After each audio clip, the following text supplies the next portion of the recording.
Hey guys, Shrapnel here. Gonna do a real quick video on a concept that I seen show up on my YouTube feed not too long ago that I really found fascinating. And that is the concept of the 3 knives that I would replace if they were lost, destroyed, what have you. Now, one of the key caveats that was brought up by, I think, Paddy's potato peelers, if I remember correctly, is no sentimental value. Because if you lose it, you can replace it, but it's not the original. Another thing is, I'm doing it in the sense that my collection still exists, so I still have a whole bunch of other stuff I can carry. But these are basically these would be the go-tos that if I lost them or what have you, I would replace them in a heartbeat. And it actually is really easy for me because I have already bought or at least replaced these at some point, when in reality I've actually just bought duplicates. So we'll go over those real quickly. Now, I originally wanted it to be three with an honorable mention, but unfortunately I couldn't even come up with I struggled to just find the 3.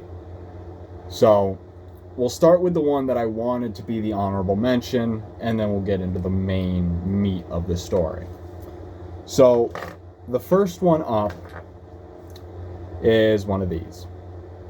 The Victorinox Classic Sd. Now, realistically, you could just fill this in with any Swiss Army knife that you like. But me personally, I find the Classic SD to be pretty much perfect for its role. Look at it. It's so tiny. And I have 3.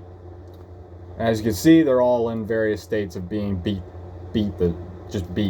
This is actually the Midnight Manager, but I consider them this side, basically this chassis is what's filling in number 3 for me.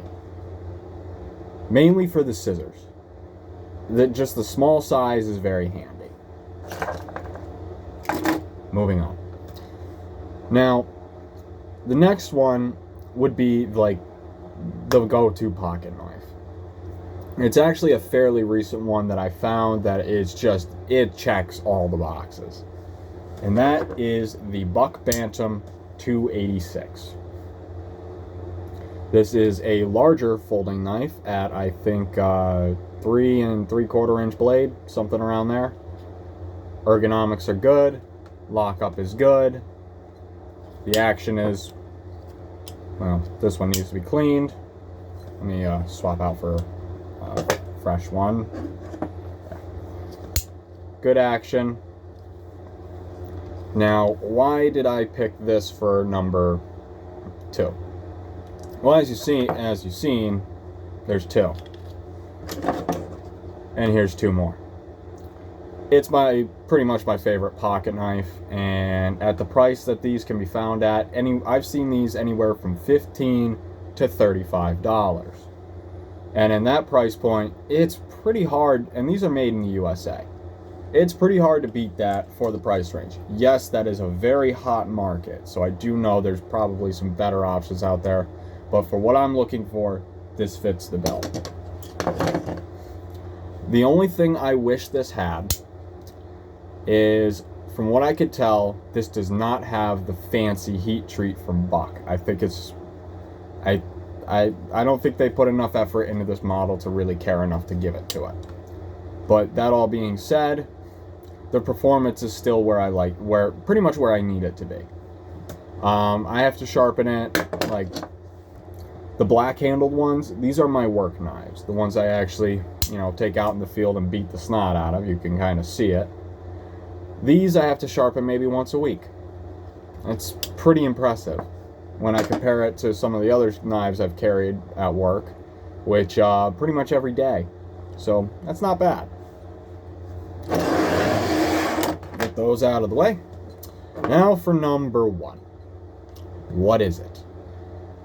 Well, for me, number 1 is the one knife that I have actually... It's also the most expensive in this list. And it's one that I would actually be genuinely upset if I lost. Not for any sentimental reason, but if I lose it, I'm not going to notice until I need it. And this is one that it's like it's the Victorinox Swiss Tool Spirit XC. Also known as the Plus model. I'm not really sure if there's any actual difference between those two names, but we'll go with it. This is the one that I've carried for 5 years. And I have not been nice to it by any means. But overall, in terms of just the overall fit and finish, the quality, it's Victorinox. What do you expect? They fit and finish has always been like, that's what they're good at. Yes, the steel used isn't as nice as like a Leatherman or anything like that, but it's holding up incredibly well. And honestly, I'm using this in some applications where probably like a Leatherman Surge would be more applicable.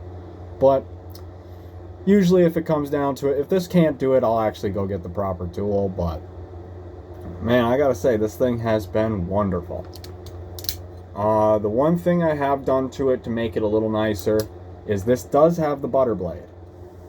I don't know if this will come up on this camera, but as you can see, I have removed the serrations. And I have to say, this is probably one of my favorite pocket knife blades to use. I've used this doing sheetrock work, I've used it to cut carpeting, wire cutting, whittling, whatever, just name it. If it involves a knife, this is probably, I've at least tried it. I've used every tool on this. I think even the multi-purpose hook. I can't name when, but I'm pretty sure I have. As you've seen with the others, I have quite a few of the Classic SDs. I have quite a few of the Buck Bantams. And of course, gotta keep with the tradition, I have 3 of these. Yep. These are not cheap either. Brand new, these usually start around a little over $100 and can quickly go up from there. I have been lucky enough to be able to snag these for cheap on, I think, eBay. Can't remember where. For less than $100. I think the most recent one I purchased was this one here. It's got a slightly different logo. Don't know how well that's going to come up. There we go. Where the badge is on top of the wording. This one I think was the most expensive of the 3 at $85, and it's basically brand new. It hasn't even been broken in yet. This one I paid, I think, $75 for. This one has been broken in, but hardly used. This has the other layout for the logo, where you can see the badge is next to the name. And then this is my oldest one. As you can see, it is engraved with a construction company. I don't know who they are, don't really care. I think I paid $60 for this. And I have beaten the living tar out of it. And I plan on carrying it for much longer. And in terms of carrying method, if you have not seen my EDC videos, this is the carry method for it. It is a steel quick draw holster that clips to my belt. Then there is my accessory pouch using Leatherman equipment, as well as a couple other bits and bobs in there. And I will be honest with you, at one point, this was the only pocket knife I carried on me for probably close to 2 months.